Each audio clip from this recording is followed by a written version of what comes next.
Hello everyone, I am Sonal Kaul, your psychology mentor, and today we will solve some extra questions with regards to chapter 4 in class 12 psychology. So let's get started. सबसे पहले हम कुछ MCQs या one word answers देखेंगे. तो पहला question देखो.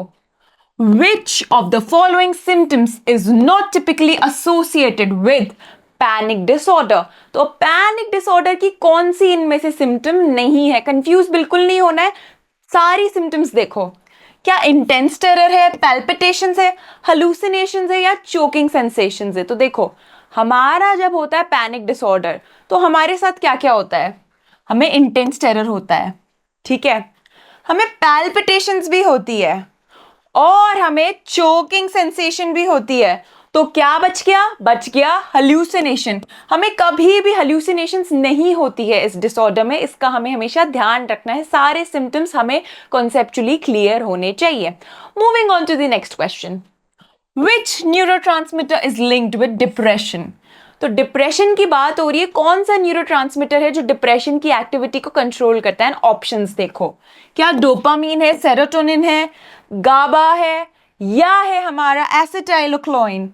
तो आप देखो, जब भी डिप्रेशन आएगा ना, सिर्फ एक न्यूरोट्रांसमीटर का ध्यान रखो, वो है हमारा बी, सेरोटोनिन. जो सेरोटोनिन है वही हमें हैप्पी फील करवाता है, ठीक है. एंड जब इसकी कमी होती है तो डॉक्टर्स जब मेडिकेशन देते हैं तो ऐसे मेडिसिन होते हैं जो सेरोटोनिन को इंड्यूस करते हैं. Moving on to the next question. Diathesis stress model includes all of the following accept.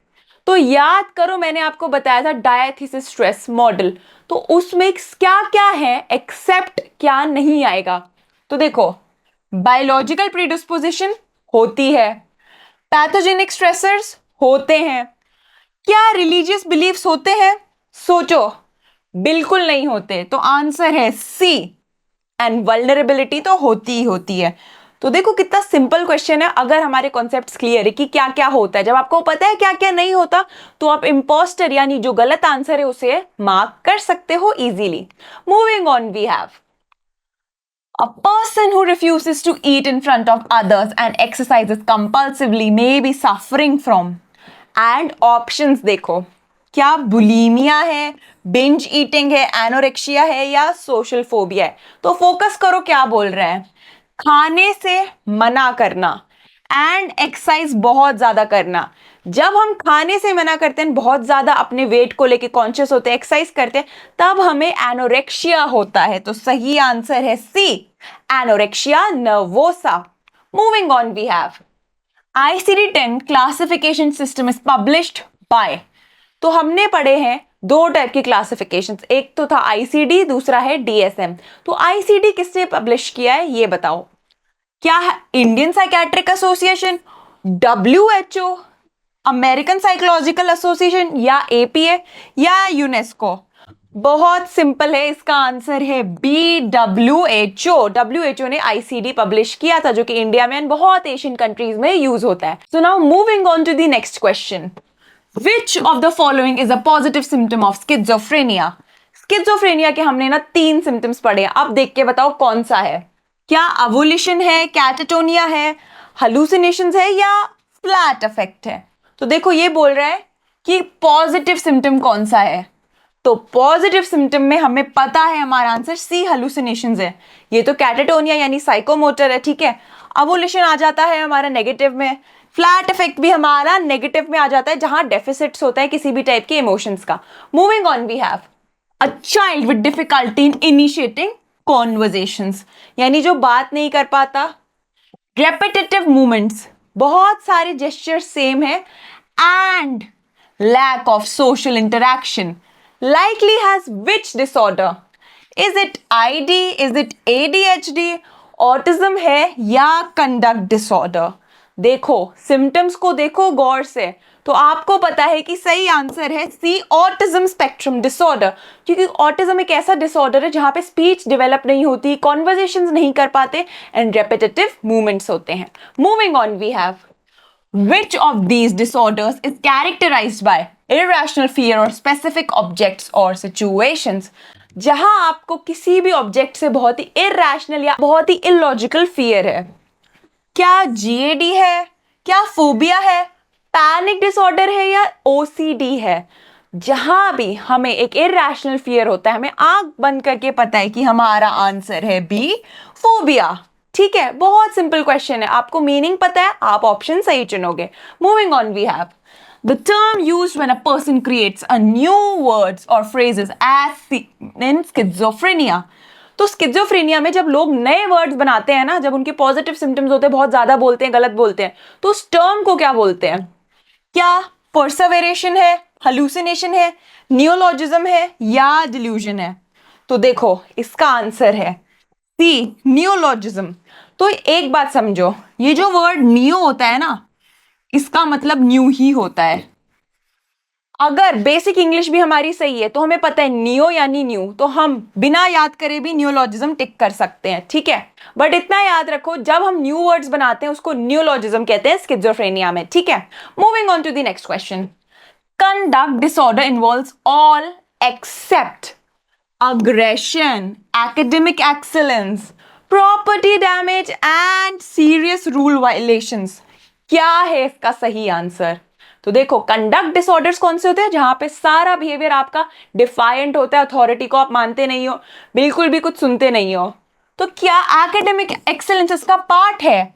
बिल्कुल नहीं, इसको छोड़ के बाकी सब इसका पार्ट है। ठीक है, moving on to the next question. कौन सा न्यूरोट्रांसमीटर है जो कि लिंक है स्किज़ोफ्रेनिया से?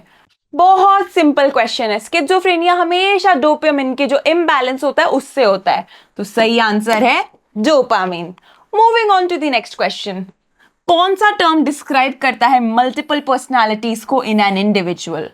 बहुत सिंपल क्वेश्चन है, मैंने आपको मल्टीपल पर्सनालिटी किसके लिए बताया था? DID यानी डिसोसिएटिव आइडेंटिटी डिसऑर्डर, जहां पे मैंने अपरिचित मूवी का एग्जांपल बहुत बार दिया है। ठीक है, तो ये तो आपको अभी तक याद हो ही गया होगा। Moving on, we have full form क्या है DSM का? तो हमें पता है DSM APA ने दिया है, एंड DSM का फुल फॉर्म होता है diagnostic and statistical manual. Moving on to the next question. Name the model combining biological, psychological and social factors. कितना स्ट्रेट फॉरवर्ड है, तो आंसर है बायोसाइको सोशल। बहुत सिंपल क्वेश्चन था ये, तो नाम पढ़ के याद आ गया होगा। Moving on to the next question. What disorder is linked to impulsivity and constant motion in children? यानी जो बच्चे बहुत impulsive है and continuously move करते हैं उन्हें होता है ADHD। तो हमेशा ध्यान रखो। Moving on to the next question. What is the difference between somatic symptom and illness anxiety disorder?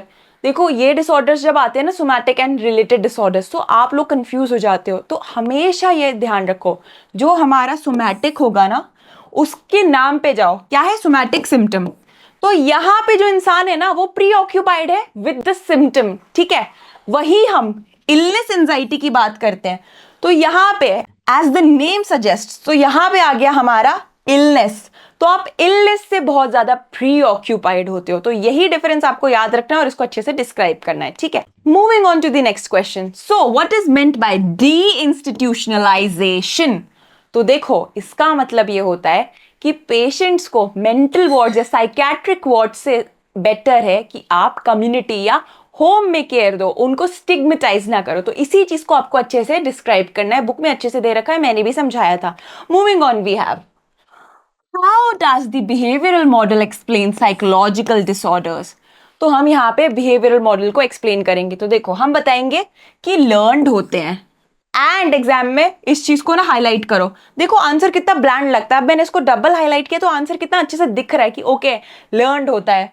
And mail adaptive behaviours, जिनको हम कंडीशनिंग से सीखते हैं, and which can be learned and unlearned, ये बताना है। Moving on, what is catatonia in schizophrenia? तो आपको पता है कैटाटोनिया क्या होता है? जब आप बहुत अजीब से बॉडी के पोजिशंस ले लेते हो। तो बताओ, एक्सट्रीम साइकोमोटर सिम्टम्स। ठीक है, ये पॉइंट लिखना ही लिखना है कि ये बहुत एक्सट्रीम होता है और एक साइकोमोटर यानी बॉडी से रिलेटेड एक सिम्टम है। ठीक है, moving on to the next question. What are the signs of intellectual disability? तो इंटेलेक्चुअल डिसेबिलिटी हमने चैप्टर 1 में भी पढ़ा है, फिर हमने चैप्टर 4 में भी पढ़ा। तो देखो, इसमें हम 3 चीजें बताएंगे कि ये एक एज पीरियड में होता है जो कि डेवलपमेंटल होता है 0 से 18। ठीक है, 70 से बिलो IQ होता है। ठीक है, एंड ये दिखाते हैं कि इनका अडेप्टिव बिहेवियर नहीं होता। ठीक है, अब moving on, explain the various models used to understand abnormal behaviour. तो याद करो यहाँ पे ना हम 7 मॉडल्स हैं हमने जो पढ़े हैं, उन्हें डिस्क्राइब करेंगे एक एक करके। तो सबसे पहले हम दिखाएंगे बायोलॉजिकल मॉडल क्या होता है, ठीक है।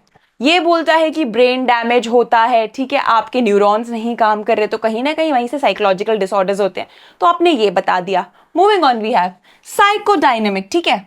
तो साइकोडायनेमिक हमेशा एक चीज कहता है कि फ्रॉइड के अकॉर्डिंग सारा कॉन्फ्लिक्ट आता है unconscious reservoir in the mind, उसको अच्छे से डिस्क्राइब किया। फिर बिहेवियरल आया। बिहेवियरल हमेशा क्या कहता है कि यू लर्न मैल अडेप्टिव और डिसऑर्डर वाला behaviour through conditioning, social learning, ठीक है, या आपको रीइंफोर्स किया जाएगा पॉजिटिवली या नेगेटिवली, तो वो बताना है। Moving on we have cognitive model. Cognitive model एक बहुत सिंपल चीज कहता है कि इरैशनल बिलीफ्स होंगे, फॉल्टी थिंकिंग या लर्निंग पैटर्न्स होंगे। Then humanistic. ह्यूमैनिस्टिक ये कहता है कि हमारे पास ना बहुत फ्रीडम है, जस्टिस हम अचीव कर सकते हैं, बट अगर वहां पे कुछ ब्लॉकेज आएगी तो हम लोगों को डिसऑर्डर्स होते हैं, ठीक है। फिर हमारे पास सोशो कल्चरल है, ठीक है। ये कहता है कि सोसाइटी में जो हमारा एक नेटवर्क है, how we operate as individual members but being the part of that bigger group, वहां पे अगर प्रॉब्लम्स आती है तो डिसऑर्डर्स होते हैं। देन डायथीसिस स्ट्रेस तो बहुत फेमस है और आपको हमेशा मैंने बताया है कि एक डायथीसिस होगा, एक प्रोननेस होगी और एक एनवायरमेंट होगा जो उस इंसान को वल्नरेबल बनाएगा एंड वो डिसऑर्डर मैनिफेस्ट होगा, ठीक है। Moving on to the final question, describe the symptoms and classification of anxiety disorders. तो देखो हमें एंजाइटी डिसऑर्डर्स को अच्छे से बताना है, तो हम पहले बताएंगे एंजाइटी की डेफिनेशन, ठीक है। हमने एंजाइटी को डिफाइन किया, उसके बाद हमने बताया कि ये डिसऑर्डर कब बनता है, ठीक है। तो हमने बताया कि बहुत परसिस्टेंट है, प्रोलॉन्ग्ड है, ठीक है। एंड देन टाइप्स में हम जीएडी को सबसे पहले डिस्क्राइब करेंगे। जीएडी आपको पता है बहुत वेग फियर है, प्रोलॉन्ग्ड है, साइकोमोटर सिम्टम्स होते हैं। देन पैनिक बताएंगे, पैनिक आप जानते हो सडन एंजाइटी अटैक्स होते हैं। फाइनली हम बताएंगे फोबियाज, एंड फोबियाज में हमने जितने भी पढ़े हैं चाहे सोशल हो या अगोरा हो उन्हें अच्छे से बताएंगे, ठीक है। फिर देखो हम सेपरेशन एंजाइटी डिसऑर्डर भी बताएंगे, ठीक है। सेपरेशन एंजाइटी डिसऑर्डर्स क्या है, जब अटैचमेंट फिगर से कॉन्टैक्ट लूज होता है तो क्या एंजाइटी जनरेट होती है। फाइनली सिम्टम्स बता दो, ठीक है।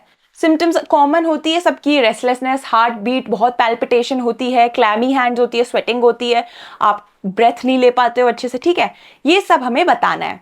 तो अगर आप इन चीजों का ध्यान रखोगे तो बहुत अच्छा स्कोर कर लोगे एग्जाम में। So that was all for today's class. I will see you in the next class.